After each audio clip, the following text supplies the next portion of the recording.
Hello hello friends, स्वागत है आप सबका आपके अपने यूट्यूब चैनल में। और आज का हमारा टॉपिक है संख्या ज्ञानम। ठीक है दोस्तों, रीट का जो भाषा सेकंड का जो संस्कृत का सिलेबस है उसमें संख्या ज्ञानम ये नया टॉपिक जुड़ा हुआ है। और ये टॉपिक है हमारे जो 10th और 9th की जो पाठ्य पुस्तक है व्याकरण वाली, उनमें ये टॉपिक ऐड है। तो वहाँ से हमने ये टॉपिक आपके लिए लिया है।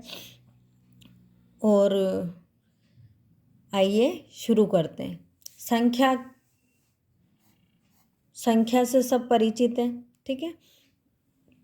तो लेकिन संस्कृत में संख्या का ज्ञान हमको होना आवश्यक है। तो अब देखिए यहाँ पर संख्या लिखी हुई 1 2 3 4, ठीक है। अब इनको संस्कृत में क्या कहते हैं उसका हम यहाँ पर देखेंगे। अब देखिए एक लिखा हुआ है, तो एक से हमको बोध हो रहा है कि संस्कृत में वचन कितने होते हैं, 3 वचन होते हैं, एक वचन, द्विवचन और बहुवचन। तो अब देखिए एक संख्या से ही हमको ये ज्ञान हो रहा है कि एक का अर्थ होता है एक, तो एक वचन में ही चलेगी। ये वचन क्या होगा इसका, एक वचन ही होगा। अब देखिए इसके रूप 3 लिंग होते हैं संस्कृत में, तो तीनों लिंगों में चलेंगे। अब देखिए पुल्लिंग, स्त्रीलिंग और नपुंसकलिंग। तो अब देखिए एक है, उसको पुल्लिंग में कहेंगे एकः, स्त्रीलिंग में कहेंगे एका और नपुंसकलिंग में कहेंगे एकम। अब देखिए यहाँ पर इनके रूप हैं, वो एकः में चलेंगे पुल्लिंग में राम की तरह चलेंगे, किम शब्द की तरह चलेंगे, तत् शब्द की तरह चलेंगे। स्त्रीलिंग में यहाँ पर रमा की तरह रूप चलेंगे, इसके एक वचन में ही चलेंगे ना, एक वचन वाली लाइन पूरी चलेगी। और यहाँ पर नपुंसक लिंग में फल की तरह चलेंगे, तत् शब्द के नपुंसक लिंग की तरह चलेंगे। अब देखिए दूसरा द्विवचन। अब देखिए यह 2 संख्या है ना, तो इसके रूप भी द्विवचन में चलेंगे। द्विवचन का अर्थ होता है 2, ठीक है। अब देखिए द्विवचन में ये पुल्लिंग, स्त्रीलिंग और नपुंसक लिंग में इनके रूप चलेंगे द्वो, द्वे, द्वे। वही है राम की तरह, किम की तरह, रमा और यहाँ फल की तरह। तीसरा देखिए बहुवचनम, 3, 2 से जो अधिक संख्या होती है वो बहुवचन के अंतर्गत आती है। तो यहाँ पर 3 है तो 3 आएगी बहुवचन में। अब देखिए बहुवचन में इनके रूप कैसे चलेंगे, पुल्लिंग, स्त्रीलिंग और नपुंसकलिंग में त्रयः, तिस्रः, त्रीणि। 4 का देखिए 4 भी बहुवचन में आएगा और 4 के भी रूप चलेंगे पुल्लिंग, स्त्रीलिंग और नपुंसकलिंग में। चत्वारः, चतस्र, चत्वारी। अब देखिए इनके बाद जितनी भी संख्याएं आएगी वो केवल हमको संस्कृत ध्यान रखनी है, उनके रूप नहीं चलेंगे, ठीक है। तो आइए देखते हैं हम 4 से आगे जो संख्या उनके रूप कैसे चलते हैं। हाँ तो देखिए दोस्तों यहाँ पर अब देखिए 4 तक हमने देख ली थी। अब देखिए 5, ठीक है। देखिए पहले हम एक काम करते हैं, इनके एक एक उदाहरण भी देख लेते हैं। देखिए एकः, ये इसका पुल्लिंग में प्रयोग कैसे होगा, अयम एकः पुरुषः अस्ति। देखिए यहाँ पर एक के बाद विसर्ग नहीं लगाया है, ठीक है। अगर विसर्ग नहीं लगाएंगे तो ये एक हिंदी वाला एक हो जाएगा, तो यहाँ हमने विसर्ग लगा दिया, एकः पुरुषः अस्ति। स्त्रीलिंग में कैसे प्रयोग होगा, इयम एका महिला अस्ति। नपुंसकलिंग में कैसे होगा, इदम एकम पुस्तकम अस्ति। देखिए 2 का इमौ द्वौ पुरुषौ स्तः, इमे द्वे महिले स्तः, इमे द्वे पुस्तके स्तः।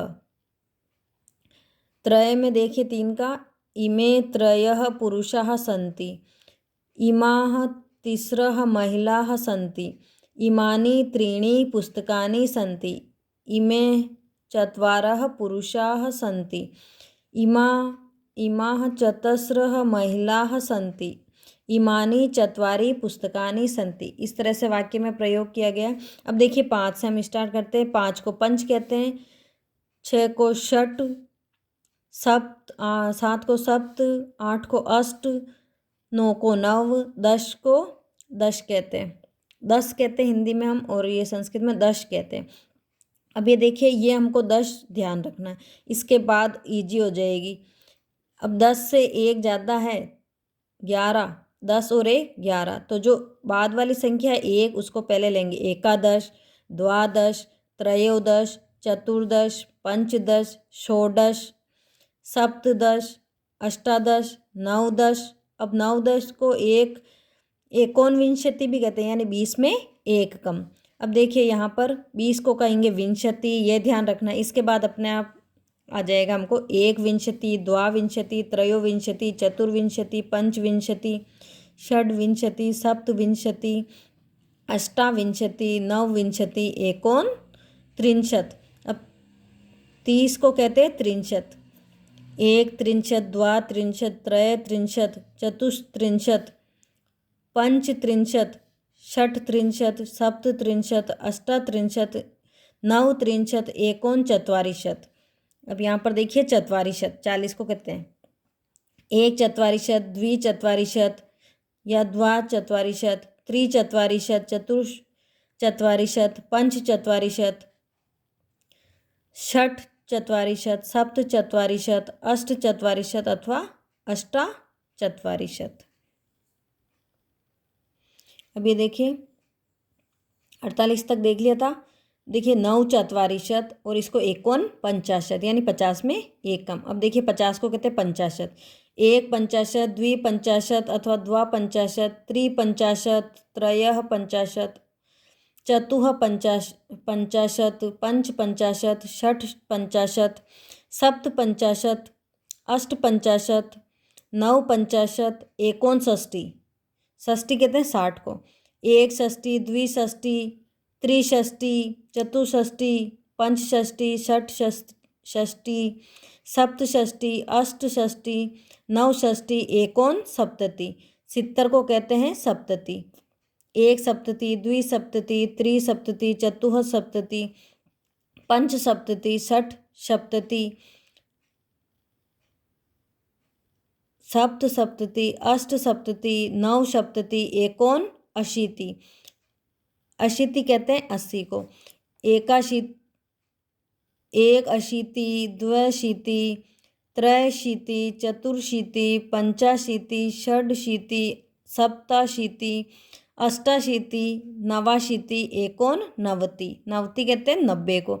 एक नवति, द्विनवति, त्रिनवति, चतुर्ण नवति। अब देखिए ये ध्यान रखने वाला है, अणा आ गया है ना। सप्त नवति, पंच नवति, षण नवति, सप्त नवति, अष्ट नवति, नव नवति, एकोन शतम, यानी 100 में एकम, और 100 को कहते हैं शतम। अब देखिए इनके रूप इस तरह से चलेंगे। एक शब्द यानी एक वचन में चलेगा, पुल्लिंग में, स्त्रीलिंग में और नपुंसकलिंग में। देखिए एकः एकम, यहाँ एका एकाम, एकम एकम। अब ये देखिए ये चल रहा है एकेन, एकस्मै, एकस्मात्, एकस्य, एकया, एकस्मै, एकस्याः, एकस्य, एकस्याम। इस तरह से देखिए ये द्विवचन 2 के, 3 के और 4 के इस तरह से चलेंगे। और उसके बाद 5 के ये देखिए बहुवचन में ही चलेंगे, बहुवचन में चलेंगे 5 के, 6 के और 7 के, 8, 9, 10 तक के दे रखे। अब देखिए हम 100 से आगे वाली जो संख्याएं हैं उनको देख लेते हैं। देखिए 100 को कहते हैं शतम,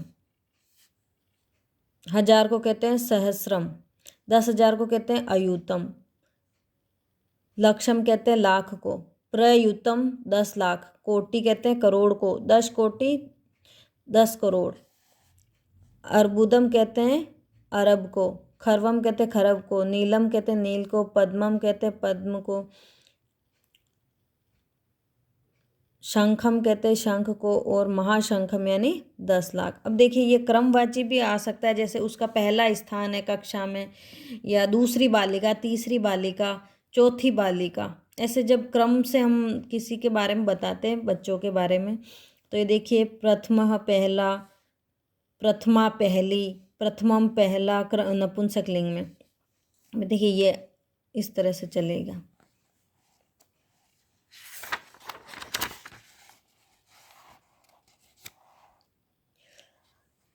अब देखिए दोस्तों, हम यहाँ पर इसके जो क्वेश्चन हैं वो करते हैं। अब यहाँ पे देखिए, अयम पुरुषः अस्ति।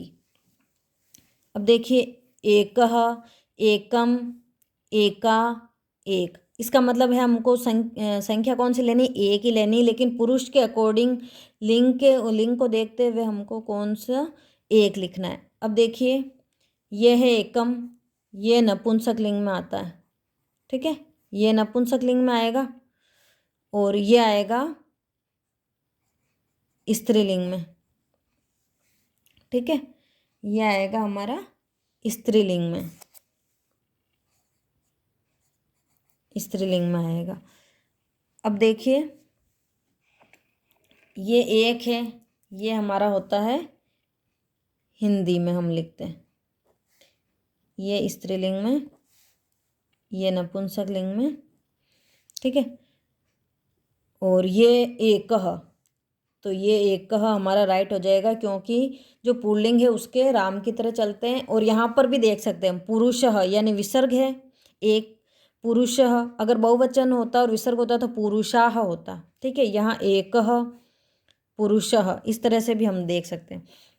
दूसरा देखिए, इमाः महिलाः सन्ति। अब देखिए, महिला में बहुवचन है, तो अब देखिए यहाँ पर चत्वारः है, वो तो पुल्लिंग का है,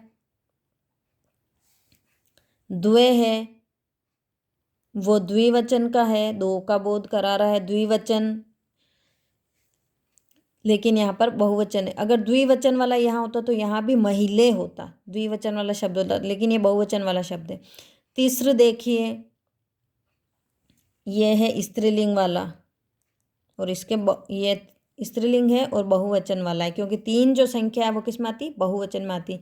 और त्रयः, ये जो है ये भी बहुवचन वाला है, लेकिन ये पुल्लिंग में आता है। तो अब देखिए, जो राइट आंसर हमारा है वो तीसरा वाला हो गया। तीसरा क्वेश्चन देखिए, इमानी पुस्तकानि सन्ति। अब देखिए, चतस्र ये स्त्रीलिंग का शब्द है, सारे ये बहुवचन वाला है, ये द्विवचन वाला है, तो ये नहीं होगा, ये द्विवचन वाला है, ये नपुंसक लिंग का है, लेकिन ये द्विवचन, लेकिन पुस्तकानि बहुवचन वाला शब्द है, ठीक है। एकम, ये एक वचन वाला शब्द है, पुल्लिंग तो है लेकिन एक वचन वाला शब्द है, और ये पुस्तकानि यानी बहुत सारी। तो अब यहाँ पर देखिए, चत्वारी, ये क्या है, नपुंसक लिंग भी है, नपुंसक लिंग भी है और बहुवचन भी है। तो अब हमारा जो राइट आंसर होगा वो चत्वारी पुस्तकानि हो जाएगा। अब क्वेश्चन चौथा देखिए, 47, 47 की संस्कृत बनेगी, या 47 को संस्कृत में कहते हैं। देखिए, चत्वारिंशत् सप्त, सप्त चत्वारिंशत्, सप्त चत्वार, चत्वार सप्त। तो इसका होएगा, जो बाद वाली संख्या है उसको हम पहले लेंगे, यानी 7 जो है वो पहले आएगा, तो सप्त, और 40 को कहते हैं चत्वारिंशत्। ये हम सप्त चत्वार शब्द नहीं लेंगे यहाँ पर हम लेंगे 40 और 7, तो 7 को पहले लेंगे, और चत्वारिंशत् 40 को कहते हैं। ये हमारा राइट आंसर होगा। पांचवा क्वेश्चन देखिए, करोड़ को संस्कृत में कहते हैं कोटि, अयुतम, कोटिका, लक्षम। देखिए, कोटिका तो कोई संख्या ही नहीं है, अभी हमने पढ़ा है। लक्षम का अर्थ होता है लाख, ठीक है। अयुतम का होता है 10,000, और कोटि का अर्थ होता है करोड़। तो हमारा जो राइट आंसर होगा वो करोड़ होगा, ठीक है। तो दोस्तों, आपको ये हमारा वीडियो कैसा लगा? अगर अच्छा लगा हो तो लाइक कीजिए और चैनल को सब्सक्राइब कर लीजिए, ताकि और रीड के जो भी और नए टॉपिक हैं अच्छे अच्छे संस्कृत वाले, उनको हम कंटिन्यू यहाँ पर अपलोड करेंगे। धन्यवाद।